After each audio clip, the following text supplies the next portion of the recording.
como si fuera un concepto en construcción.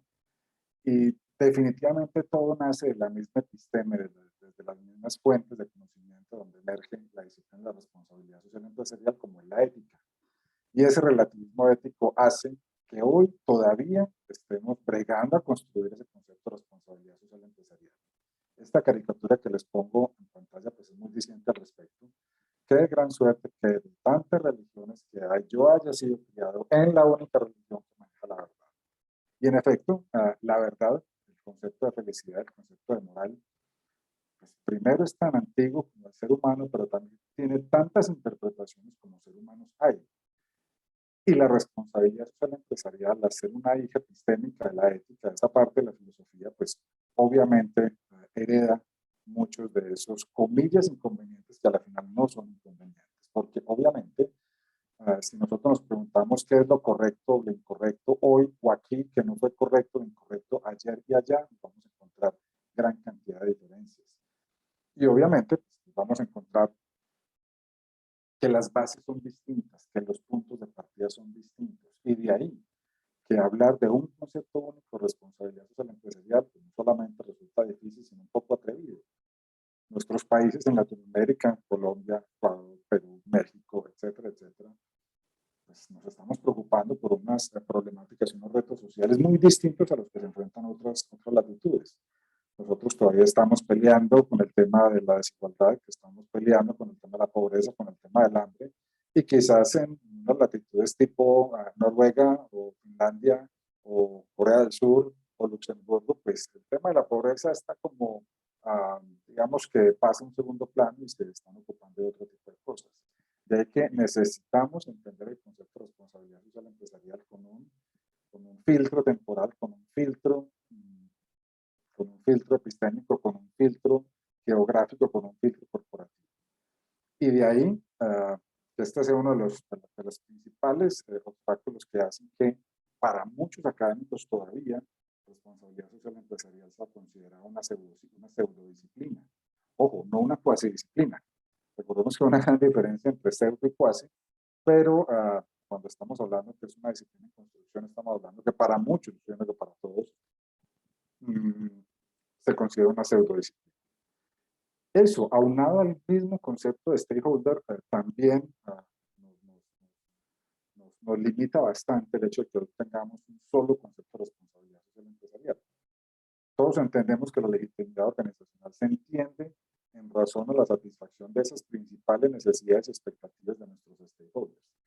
Pero ahora bien, los stakeholders primero no son los mismos, son distintos, desde muchas perspectivas. Los stakes, los intereses que tienen para la organización, pues obviamente son también igual de complejos.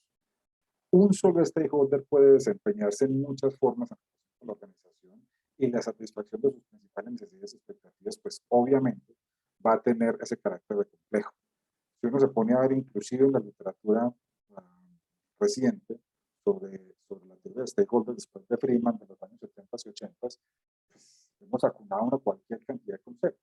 El mismo concepto genérico de stakeholders que nos habla de esa relación que tiene cualquier persona pública o privada, natural o jurídica, con respecto a los diferentes beneficios o perjuicios que puede ocasionar una organización, pero también están los shareholders, que son los famosos dueños, que son los famosos empresarios, están los stockholders, que es una característica particular de shareholder, en el cual la propiedad se da a nivel de las acciones. Están los stakekeepers, según un autor muy renombrado, que es Joe Facin, que son los reguladores de las diferentes relaciones que tiene la organización. Están los statewatchers, que son los grupos de presión. Inclusive, un caso particular de shareholders y stockholders son los stakeowners. Para ilustrarlo con un ejemplo, podemos tomar, por ejemplo, a Carlos Slim. Como ustedes bien lo saben, Carlos Slim pues, es la cabeza visible del grupo Claro. No es el único dueño. Él tiene cualquier cantidad de accionistas. Pero digamos que él es el que sale en la foto. A veces se le denomina stakeholder. Y también están los stake seekers, que son los que reciben esos intereses. Y no necesariamente son los shareholders o los stockholders o los stakeowners.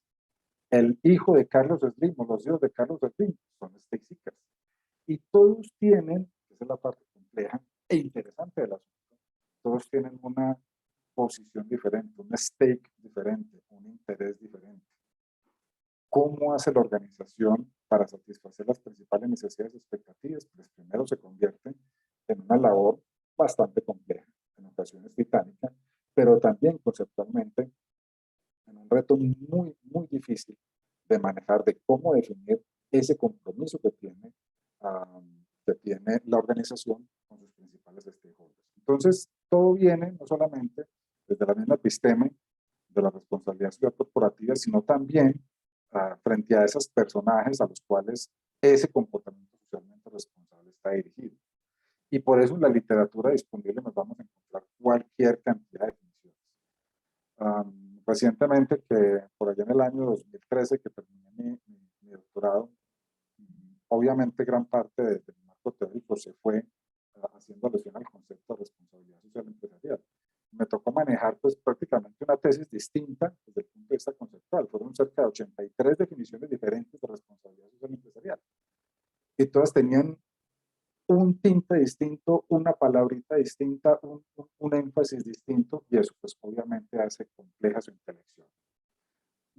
Históricamente ustedes recordarán a este autor Bowen por allá en la década de los 50, que fue quizás el primer académico en sacar una publicación sobre responsabilidad social empresarial, la responsabilidad social del empresario, y él hablaba de obligaciones. Él definía la responsabilidad social empresarial en términos de obligaciones de empresarios. ¿Obligaciones para qué? Pues muchas cosas. Para aplicar políticas, como decía ahí, seguir líneas de acción, en términos de objetivos y valores. Pero ojo, él hablaba de obligaciones de los empresarios. Diametralmente opuesto vino después Milton Friedman, economista de los 70, premio Nobel de Economía, con una visión totalmente distinta de la responsabilidad social. Él hablaba de que la responsabilidad social de un negocio era aumentar las ganancias. Lo veía en términos de plusvalía, lo veía en términos de beneficios, ojalá económicos, aunque él reconocía que el beneficio social también era un beneficio, pero siempre lo puso en términos de ganancias. Para él, la verdadera responsabilidad social empresarial era producir plata, producir dinero, producir plusvalía, producir beneficios. E inclusive, en sus escritos, él afirmaba, déjenle esas otras cosas al sector público, las otras cosas a las ONGs, pero a la empresa no le carguen más de lo que puede hacer para lo que fue diseñada, que fue para producir dinero. Y así nos vamos encontrando cualquier cantidad de definiciones. Fitch en la década de los 70 hablaba de esa intención, ojo, intención de resolver problemas sociales causados por la corporación. Fíjese que ya el concepto empieza a tomar una cantidad de aristas complejas. Combs y Holiday, por allá más recientemente, la década pasada, hablaba de acciones voluntarias. Y aquí hay una discusión gigantesca así la responsabilidad social empresarial debe ser entendida como voluntaria obligatoria. Yo les puedo asegurar en este momento, les estoy haciendo un trabajo investigativo para mí, pues obviamente muy interesante, acerca de esa dicotomía entre la responsabilidad social empresarial obligatoria y la voluntaria. Y lo estoy llevando un poquito hacia la hermenéutica jurídica, tratando de ver cómo el valor de la justicia, sociológicamente el valor de la justicia no puede ser, digamos, cabalmente encontrado ni alcanzado por la ley. La ley es una construcción humana, social, el valor simplemente es un valor y entre los dos hay un abismo insondable. Y de ahí que hasta qué punto yo puedo considerar un acto socialmente responsable como obligatorio.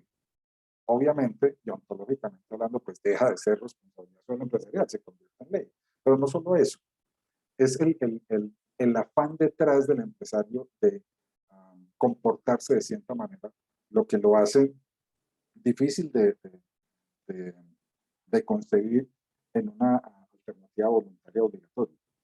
Igual, hay organizaciones, inclusive hay muchos países que ya están adoptando sistemas regulatorios obligatorios de responsabilidad social empresarial. Por ejemplo, en la India, a partir del 2013, el 2% de las ganancias netas de las organizaciones deben estar encaminadas hacia actos socialmente responsables. Es quizás el único país que lo puso en términos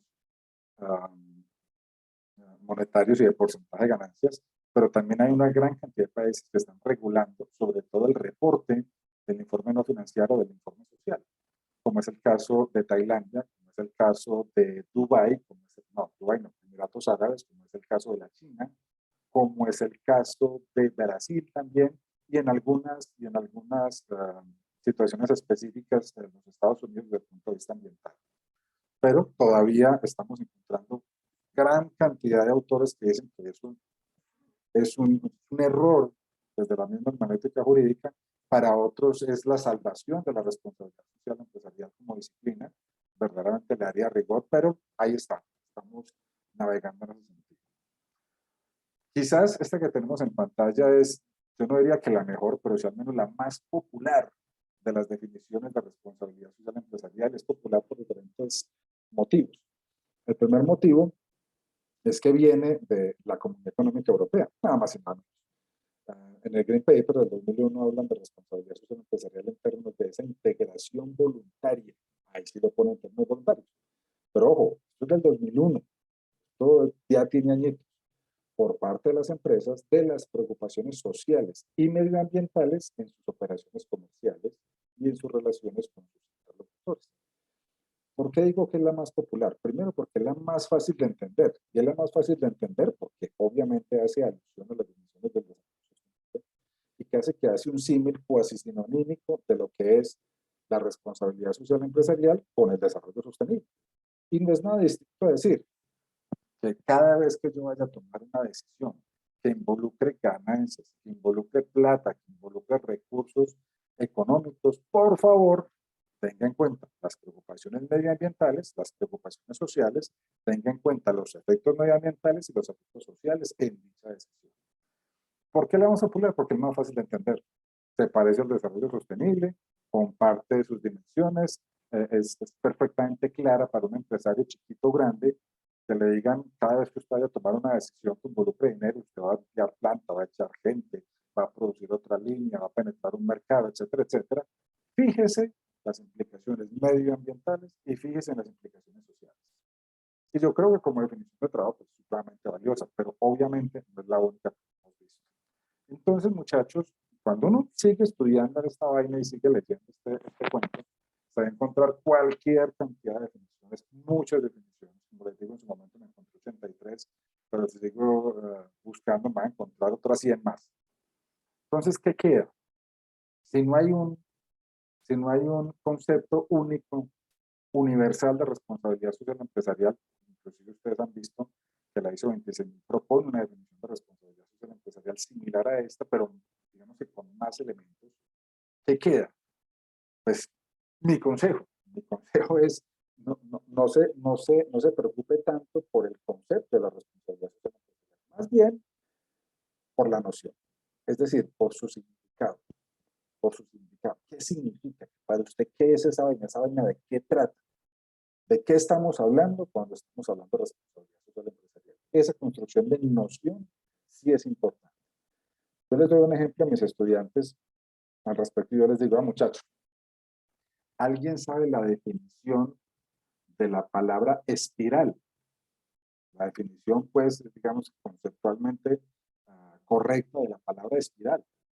Y obviamente todo el mundo se me queda callado y me hace el gesto de lo que es una espiral. Este gesto es una noción de lo que es una espiral. Todos entendemos, captamos que es una espiral. Pero cuando yo les digo que la definición de espiral es espiral, función matemática que se da cuando el radio es igual al ángulo en coordenadas polares, pues obviamente nadie entiende nada, no sirve absolutamente para nada el concepto, pero sí la noción de una espiral. Entonces, ese es como el punto de vista que quiero compartirles. ¿Cuál es la noción de responsabilidad social empresarial primero? Y segundo, declare, usted como organización, como empresa, como país, como gremio, declare lo que usted entendió por responsabilidad social empresarial. ¿A usted qué es responsabilidad social empresarial? Eso que yo les acabo de decir tiene unas grandes ventajas y unas grandes desventajas. La gran desventaja es que, como lo hemos dicho, no hay un concepto unificado, entonces para la ortodoxia científica sucede que la responsabilidad social empresarial es un concepto aún en construcción. no tenemos, según cuentas, un concepto unificado, universal, como dice la ortodoxia filosófica de la ciencia, entonces no podemos hablar de que se trate de una disciplina. Esa es la gran desventaja, pero pues poco importa la desventaja porque verdaderamente es su gran ventaja. Y su gran ventaja es la flexibilidad de vida al concepto. En otras palabras, yo puedo mirar el acto socialmente responsable partiendo de una definición de acuerdo con mi situación, mi contexto, mis intereses, mis capacidades y puedo hacer algo. Esa es la parte interesante de mantener este concepto en construcción. Y bueno, ¿y cuál es la noción de responsabilidad social empresarial? Esta diapositiva que les comparto, digamos que este sí es el resultado de una cantidad impresionante de lectura acerca de la conceptualización propiamente hecha y todo un proceso de depuración conceptual. ¿De qué trata responsabilidad social empresarial? Sí trata del papel de los negocios en una sociedad, pero con una base axiológica. En otras palabras, valorando, sacando esas actuaciones que verdaderamente son valorables por la organización y por la sociedad. Trata sobre identificar, no solamente identificar, clasificar y valorar mis stakeholders. ¿Quiénes son? ¿Con quién trato? ¿Con quién trabajo? No solamente quiénes son, cómo los clasifico y cómo los valoro. No todos los stakeholders, eso lo sabe cualquiera, no todos los stakeholders tienen el mismo peso organizacional. Los estudios de Facin, de Mitchell, de Hegel y Wood nos hablan inclusive de la OEA y el Banco Mundial, nos hablan de diferentes categorías de stakeholders. Es como, por ejemplo, yo en este momento estoy en mi oficina de la Universidad Nacional. Si llega un colega y me toca la puerta, yo no le abro, no hay ningún problema. Pero si llega mi señor y me dice, Jaime Andrés, necesito que abra ya esa puerta, pues ya me toca abrir. ¿Cómo llama ella? Un stakeholder definitivo. No me puedo negar a abrirle. Si no, imagínense qué problema tan grave en el que me metería yo. Bueno, en fin, trata sobre el manejo de los impactos positivos y negativos de la empresa. Todas las organizaciones crean impactos. ¿Cómo los maneja? Eso hace parte de la misión. Ojo, no solamente filantropía. Aquí hay que entender algo, no quiero profundizar mucho, pero hay una gran diferencia entre la filantropía que entendemos en Latinoamérica y como la entienden, digamos que las culturas calvinistas, por decirlo de alguna manera, o luteranas. Recuerden que para Martín Lutero y para toda la tradición luterana, la filantropía no solamente era dar el pescado, sino enseñar a pescar, mientras que la perspectiva latinoamericana nos habla un poco más de existencialismo.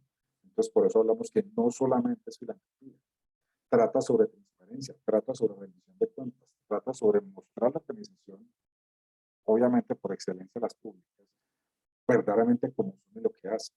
Trata de cumplir la ley. Aquí hay una discusión, a mi modo de ver, un tanto absurda, en que si cumplir la ley es responsabilidad social empresarial o no. Pues si uno lo ve con el efecto de espejo es más claro. Si usted no cumple la ley, eso sí lo hace socialmente irresponsable, ¿no? Como mínimo. También lo puede hacer inclusive hasta un delincuente. Pero, como lo decía Carroll, por allá en sus primeros escritos, el mínimo socialmente responsable se llama ley. Entonces, responsabilidad social empresarial comienza cumpliendo la ley y todo lo que la trasciende. En otras palabras, perseguir la justicia, no la ley, no solamente la ley.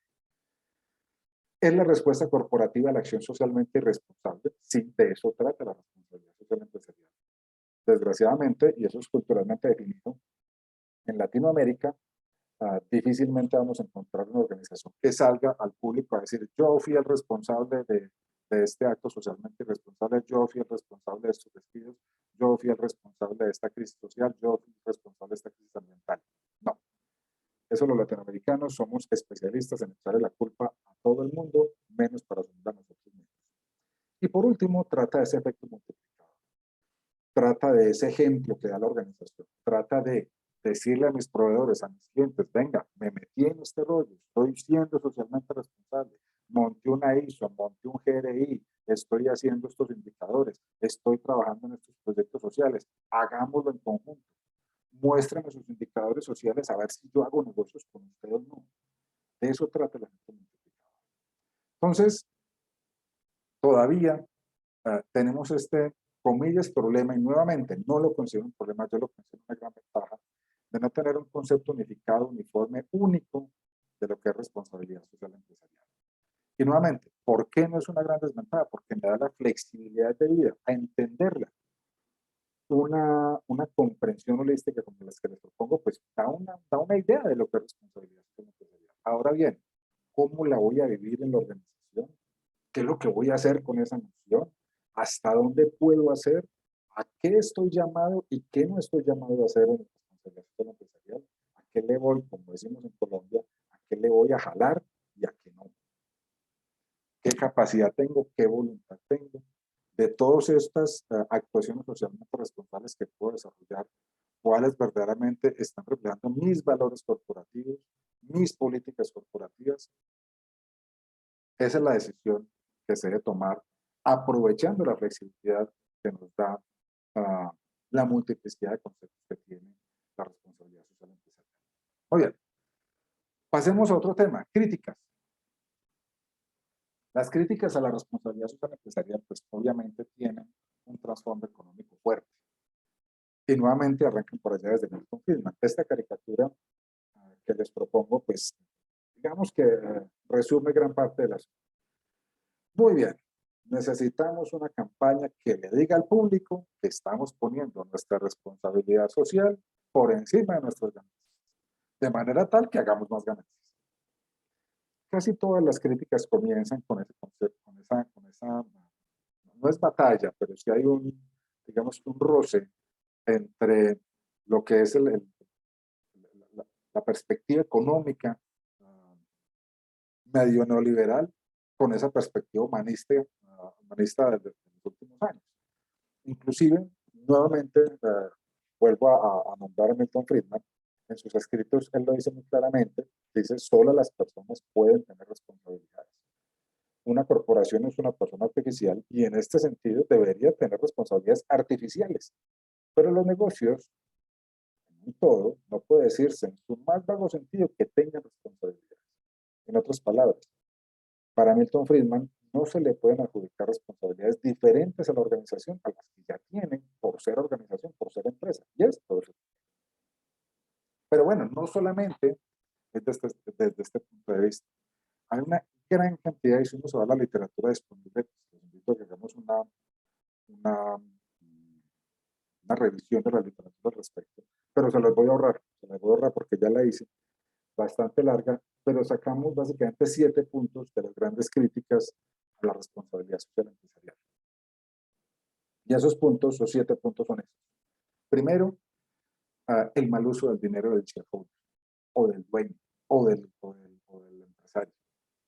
Y es perfectamente claro, es decir, en una economía de supervivencia, usted tiene un dinero y lo quiere poner en una corporación o monta un aparato productivo de su propia invención, y de un momento a otro al CEO o al gerente le da por meterse en inversiones sociales que por más rentables que sean en el largo plazo, él va a decir, venga, ¿qué están haciendo con mi plata? Por Dios. Yo quiero es un dividendo, yo quiero es que el valor de la acción se me incremente, yo quiero es que esto me dé dinero. Usted me lo está poniendo en escuelas, en vías, en proyectos sociales, no, venga, ¿de qué estamos hablando? El mal uso del dinero del shareholder ha sido una de las principales críticas a la responsabilidad social empresarial porque, queramos o no, gran parte del acto socialmente responsable cuesta.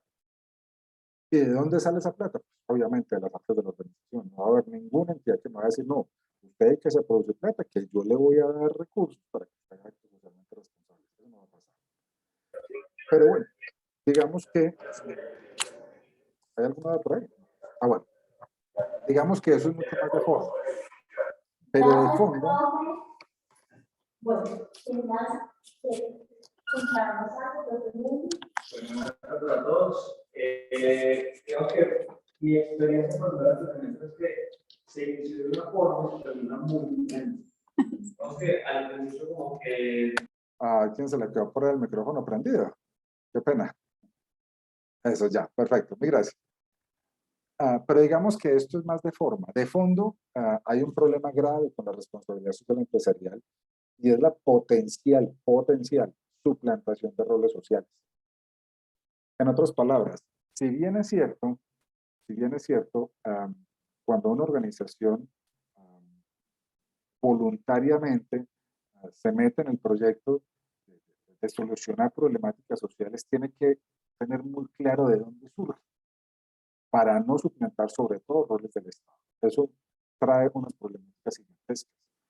No sé exactamente en Ecuador, pero sí les puedo decir el caso específico colombiano, que ciertos terratenientes del norte de Colombia, del noroccidente de Colombia, pues obviamente vieron un problema gigantesco desde el punto de vista de la seguridad ciudadana y de la seguridad de sus campos en épocas de la violencia guerrillera. Estoy hablando de la década de los 80, de la década de los 90. ¿Qué hicieron? Como no había presencia del Estado, no había ejército, muy poca vigilancia, muy poca policía, pues hicieron sus propias autodefensas. Y las autodefensas, ¿qué conllevaron? Nada más y nada menos que el problema del paramilitarismo colombiano, que es quizás tan grande, incluso para muchos mayor, que el mismo problema de guerrilla que sufrió Colombia en estas 2 décadas. La intención era muy buena, la intención es, venga, protejámonos, si el Estado no me protege, pues yo me voy a proteger. Pero obviamente el efecto final fue bastante devastador, que todavía lo estamos sufriendo en este país. La suplantación del rol social es complejo. Algo similar le pasó al gremio cafetero en la década de los 70 en Colombia. Digamos que la década de los 70 y la década de los 80 fue el boom del café y prácticamente Colombia vivía del café en estas 2 décadas. Entonces había mucho dinero para hacer cualquier cantidad de obras sociales a punta de café. Entonces zonas como en las que yo vivo, que son zonas cafeteras, pues en la década de los 70 experimentaron un incremento verdaderamente exponencial en términos de alumbrado, de alcantarillado, de vías, de cualquier cantidad de servicios sociales con dinero del café. Cuando viene la crisis cafetera en la década de los 90, específicamente, por ejemplo, en el año 1998, el precio internacional del café bajó a 24 centavos de dólar en la libra, o sea, nada.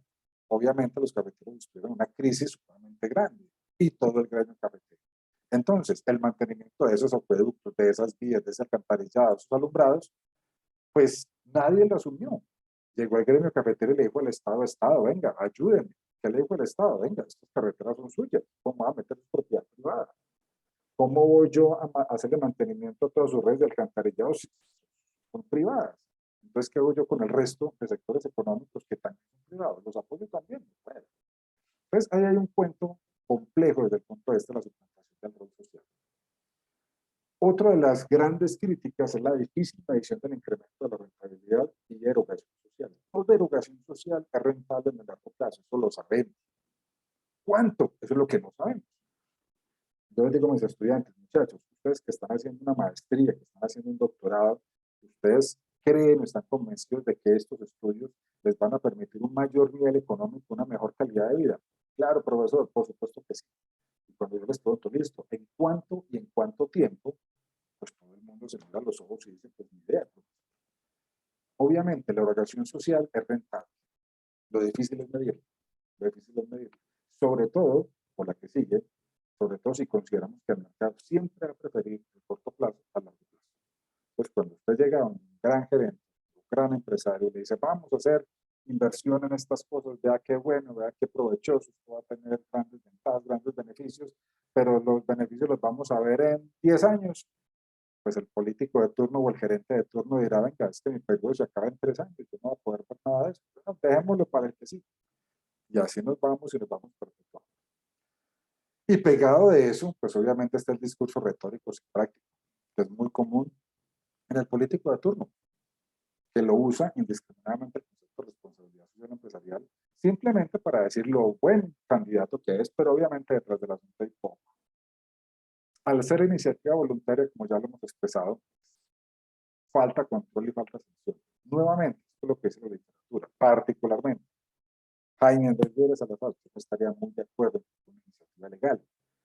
Por la misma ontología de la responsabilidad social empresarial, deja de ser un acto socialmente responsable. En otras palabras, se le pierde la poesía, por decirlo de alguna manera, al tema y lo convierte en una ley.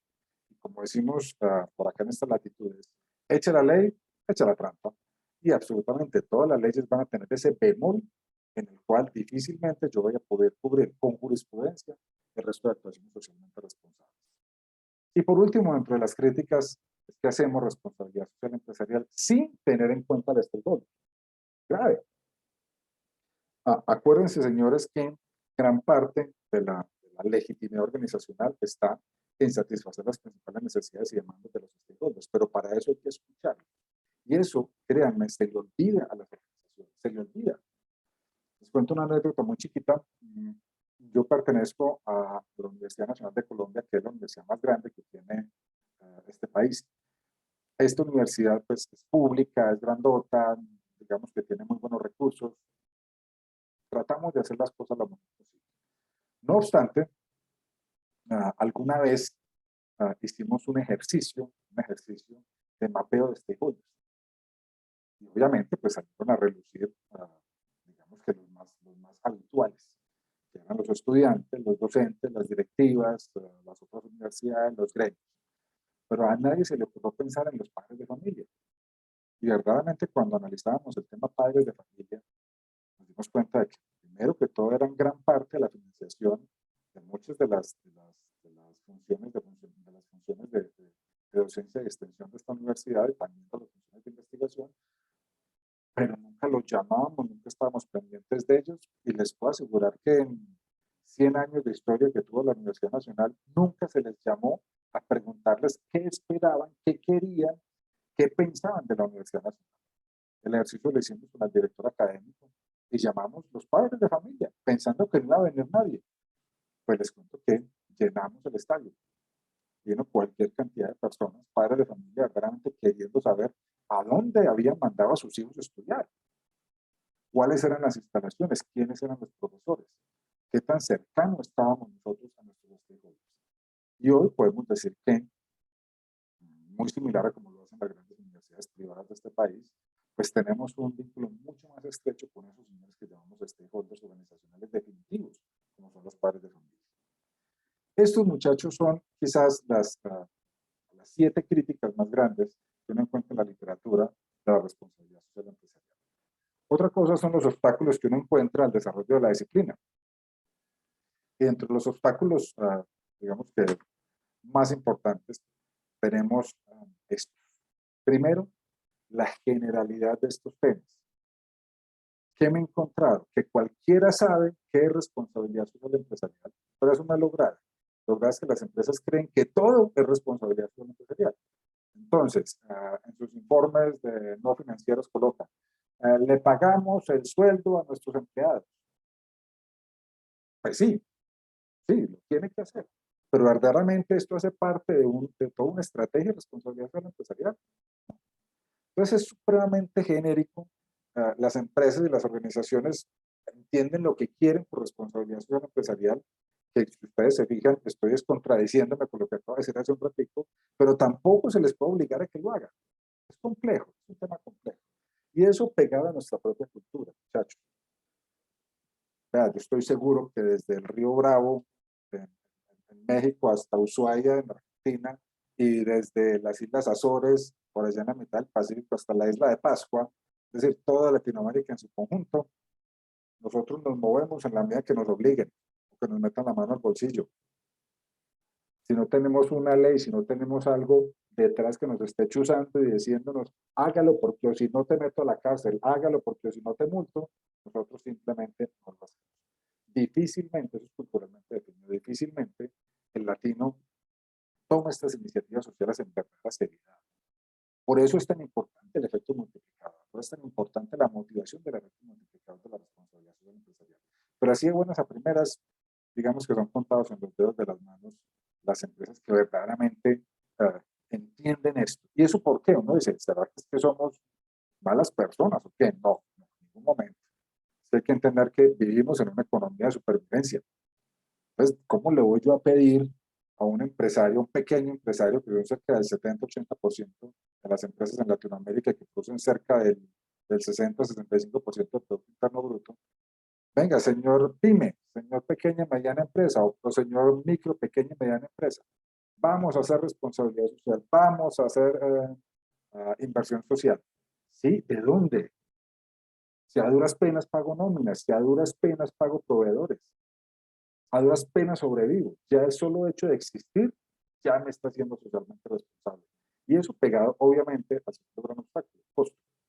Todo acto socialmente responsable, más allá de la ley, pues, claro, tiene un costo. Y eso se convierte en un gran obstáculo. Pero estos son obstáculos de forma. Los verdaderos obstáculos de fondo son los de la seriedad que asumimos del acto socialmente responsable. encontrado una sola empresa que se haya declarado o que le hayan declarado socialmente irresponsable, salvo los grandes escándalos. Utilizamos esto como una sola carta de presentación. Es decir, yo pertenezco al Global Compact únicamente para poner el logito en la papelería de la empresa. No, es eso. Lo usamos como un discurso político o lo usamos mal. Recientemente, por ejemplo, ustedes han visto la literatura que ha sido muy popular, el famoso greenwashing. ¿Greenwashing qué es? Básicamente hacer ver como actos socialmente responsables, sobre todo desde el punto de vista ambiental, cosas que verdaderamente no lo son. Ya sea porque damos información incompleta, es decir, afirmamos que estamos siendo ambientalmente positivos, pero se ocultan factores negativos.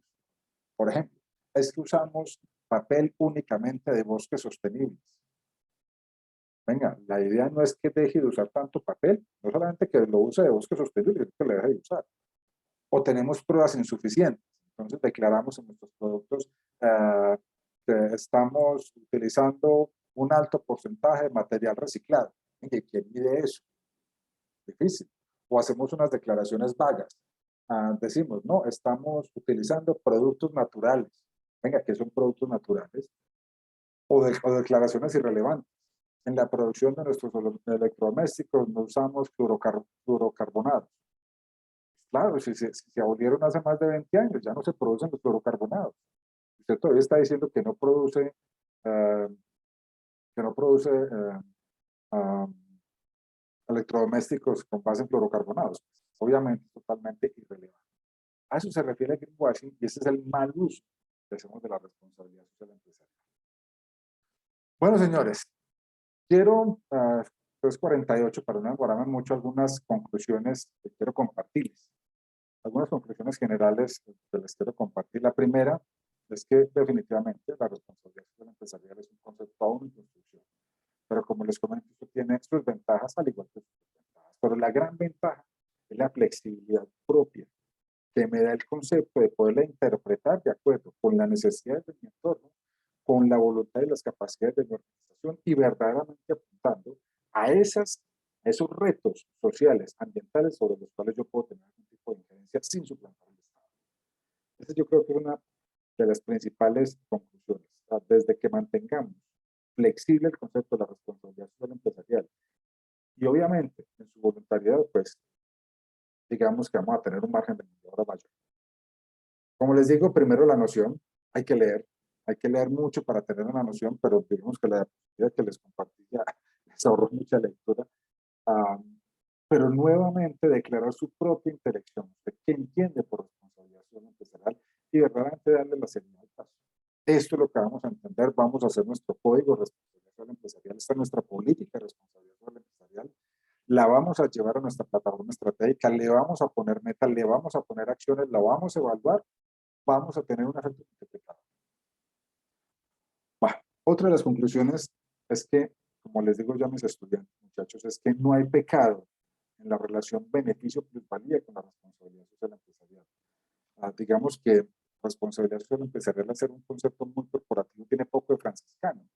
No necesariamente el acto de ascético, el acto del desinterés sea el acto correcto. No, en ningún momento. Yo les digo a los muchachos, a mis alumnos, muchachos, esto se llama carambola organizacional. Si usted siendo socialmente responsable se lucra, bienvenidos al mundo. Maravilloso. Sería lo mejor que usted puede hacer. Haga las cosas bien hechas, muy bien hechas, desde lo social, desde lo ambiental, desde lo económico, y fuera de eso se enriquece. La sacó del estadio. La sacó del estadio. Y por último, señores, y así redondeo el último punto de esta charla, es que todo comienza en casa, todo comienza en ese empresario, todo comienza en ese gerente, todo comienza en ese CEO que debe cultivar cierto tipo de valores. Hay una axiología de vida al estudiante de administración, al estudiar el MBA y a las escuelas de negocios, donde verdaderamente tenemos que devolverle a esos estudiantes esa sensibilidad humana. Yo les propongo al menos el cultivo de 8 valores que no fueron sacados del bolsillo de Jaime Andrés. Esto viene, digamos que de un discernimiento investigativo que ya lleva bastantes años, y esos 8 valores que tratan de formar ese potencial gerente socialmente responsable son estos. El primero es el valor de la alteridad. Alteridad entendido como que hay una forma diferente de ver el mundo. No hay una sola forma de ver el mundo, hay muchas más. Todos tenemos un punto de vista distinto, como le pasa a esta jirafa, que ve el mundo desde un punto de vista totalmente distinto. Si logramos entender de que no todas las personas ven el mundo como lo ve la organización o como lo ve el gerente, ya hemos avanzado algo. Y obviamente pegada de esa alteridad está el respeto por esa otra visión. Yo no me gano nada con entender de que hay otras formas de ver el mundo cuando no la respeto. El tercero es el valor de la confianza, pero no solamente la confianza en los demás, la confianza en uno mismo, verdaderamente sentirse capaz de hacerlo. Supremamente importante. El cuarto valor que yo propongo es el valor de la justicia, no de la injusticia como la caricatura que les propongo ahí. Justicia entendida como darle a cada cual lo que le corresponde. Es perfectamente claro que, por ejemplo, una organización puede declarar abiertamente que paga el salario mínimo. Está bien, yo pago el salario mínimo a mis empleados, que eso no lo hace malo, no lo hace bueno. Pero un gerente consciente, con criterio de justicia, que va a decir, a ver, si yo le pago el salario mínimo a esta persona, poniendo en términos, por ejemplo, de Ecuador, un salario mínimo ecuatoriano es muy distinto si yo me lo gano en Ibarra, en Cotacachi o en Tulcán, así me lo gano en Quito o en Guayaquil. Es muy distinto. Ni en Quito ni en Guayaquil me va a servir, no me va a alcanzar. Pero si me lo gano en Tulcán o en Cotacachi, pues probablemente haga un poquito más. El empresario socialmente responsable tiene que pensar eso. ¿Qué estoy pagando y qué necesidades estoy pagando? ¿Cuáles son esas verdaderas necesidades de supervivencia y cuál es la justicia al trabajo hecho? Recuerden un escándalo muy interesante, no puedo decir la empresa, una empresa multinacional productora de software que encontró que los ingenieros indios trabajaban el doble, mucho más eficiente y por la mitad del salario de lo que trabajan los alemanes. Únicamente por su procedencia geográfica, no había ninguna otra diferencia. ¿Hasta qué punto yo estoy en capacidad de, como empresario, de tomar esas decisiones? Y segundo, sin el criterio de justicia. El cuarto valor que yo les propongo es el valor de la solidaridad. Entendía la solidaridad como ayudarle al otro si es posible. ¿Por qué no hacerlo? ¿Por qué estamos siempre en esa defensiva de a mi competencia hacerle el mal, hundirla? No, verdaderamente el acto socialmente responsable también es un acto solidario. El sexto valor que yo propongo es el trabajo, pero como valor, no como acción. Verdaderamente valorar el trabajo. Yo estoy totalmente convencido que si haya algo complejo que ya ha dejado el narcotráfico en los países latinos, especialmente obviamente Colombia, también en México, ha sido ese afán o esa percepción de la juventud de bajos recursos, en que si logro coronar un viaje a España o un viaje a Estados Unidos, entonces acabo de encontrar la solución a mis problemas económicos. Pero se nos olvida de que son proyectos de largo plazo, se nos olvida que son proyectos de largo aliento, de que es verdaderamente trabajo. En este sentido, hay atajos, pero los atajos son bastante peligrosos. El séptimo que yo propongo es el valor de la transparencia, mostrarse la organización tal cual como este señor que aparece aquí, que dice algo así como, uy, tiernos, ¿para qué mentir? Necesito una cerveza. Y eso es lo que verdaderamente necesitamos, las organizaciones que se muestren como son. Sin temor de decir, vea, causamos ese tipo de problemas, pero estamos trabajando en la solución. Pero no como sucede con nuestras corporaciones y con nuestros profesionales, que es peor, que cuando usted les dice cuáles son los problemas de su sociedad, él le da un listado de 500. Y cuando usted le pregunta quiénes son los responsables de esos problemas, también le da otros 500 responsables diferentes de él. Pero nunca es una responsabilidad. Y por último, señores, el valor del desarrollo, el desarrollo como valor. Este castor que yo tengo aquí en esta foto es una maravilla. El castor hace presas. Pero este en particular, miren la que construyó. Señores, yo no sé si ustedes se han dado cuenta, por ejemplo, en mi caso, yo soy un docente de una universidad colombiana, tengo una carrera, tengo una especialización, tengo 3 maestrías, tengo un doctorado. ¿Cuánto dinero le he costado yo a la sociedad colombiana? ¿Cuánto tiempo de inversión le costó yo a mi familia, a mi esposa, a mis hijos, en toda esta formación y yo qué estoy haciendo con ellos? Pues los que son católicos recordarán la parábola de los talentos que anunciaba Jesús por allá a sus discípulos, pero es algo muy parecido. ¿Qué estamos haciendo con toda esta capacidad? ¿Qué estamos haciendo con todo este conocimiento? ¿Qué estamos haciendo con todos estos encuentros? Verdaderamente es algo para ponernos un poquito a pensar. Nosotros los docentes y los investigadores en general somos especialistas en escribir y en hablar. Verdaderamente, ¿qué estamos llevando esto al sector productivo? ¿Cómo estamos formando a estos muchachos? ¿Qué es lo que estamos haciendo para motivarlos? No, hay algo más que hacer ahí. Hay algo más que hacer ahí. Y creo que definitivamente hay que seguir el ejemplo del castorcito. Este castorcito no solamente aprendió a hacer presas, sino que las hizo de una manera bien creativa. Para mí, y con esto termino, para mí el acto socialmente responsable por excelencia es quemar una neurona, es hacer algo más por el mundo. Los problemas ambientales no lo digo yo, lo dice, por ejemplo, entre otros, lo dice Gunter Paul. Si los procesos industriales fueran verdaderamente eficientes, no habría problemas de contaminación. Ninguno. Pero como son ineficientes, pues obviamente tenemos desechos, que es lo que contamina. Pero son ineficientes. Entonces, ¿por qué no volverlos eficientes? ¿Por qué no ponerle un poquito más de seso a eso? Yo creo que hacia allá debería ir. El gran reto está en la innovación, el gran reto está en la ingeniería, el gran reto está en la aplicabilidad del conocimiento, el gran reto está en el desarrollo.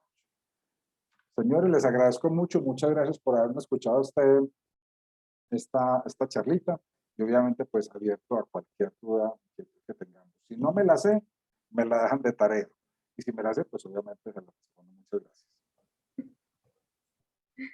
Muchísimas gracias, doctor, por su disertación.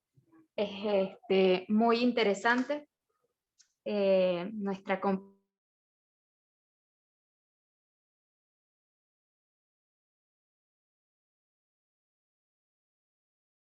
Por aquí veo en el chat una cosa interesante, dice Laura. Profesor Jaime, ¿cómo superamos el obstáculo de hacer por obligación para pasar a la iniciativa voluntaria, dado los demás obstáculos de fondo que ha mencionado Laura Argentina? Laura, qué buena la pregunta. Y la respuesta es una, formación. Formación. Ah, yo tuve la fortuna de ser la persona llamada en mi universidad a montar el famoso MBA y el famoso MSc. Por allá en el año 2006-2007, nosotros teníamos una maestría en administración. Llegó el director académico de entonces, nos dijo que eso no servía, que eso no se compaginaba con el mundo, que montáramos algo que tuviera que ver más con la realidad del mundo y por eso montamos el famoso Master in Business Administration y el Master in Social Sciences en Administración. Eso me correspondió a mí en su momento. Yo hablé con mucha gente para montar los contenidos epistémicos, para contar los contenidos, las asignaturas y todo eso, y el proyecto de grado. Hablé con mucha gente.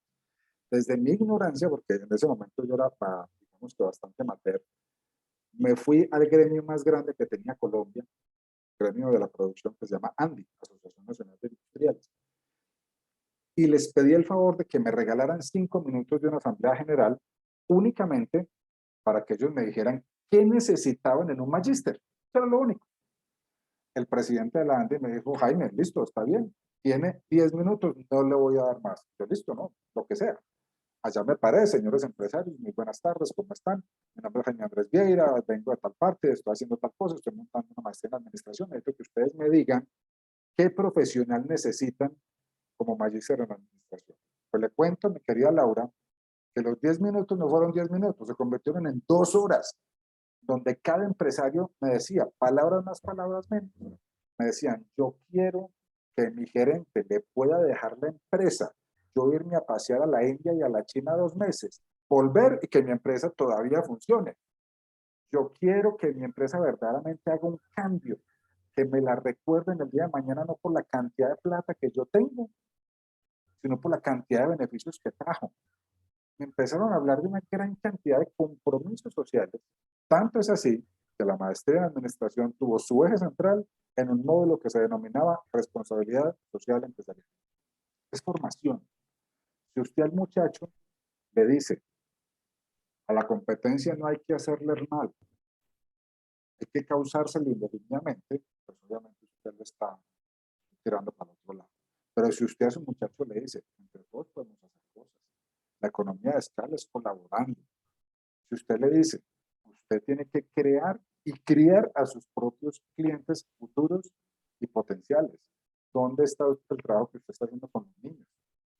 Si usted crece en un ambiente en el cual las corporaciones lo que hicieron fue poner a sus padres en la miseria, pues nunca va a ser cliente de esa corporación.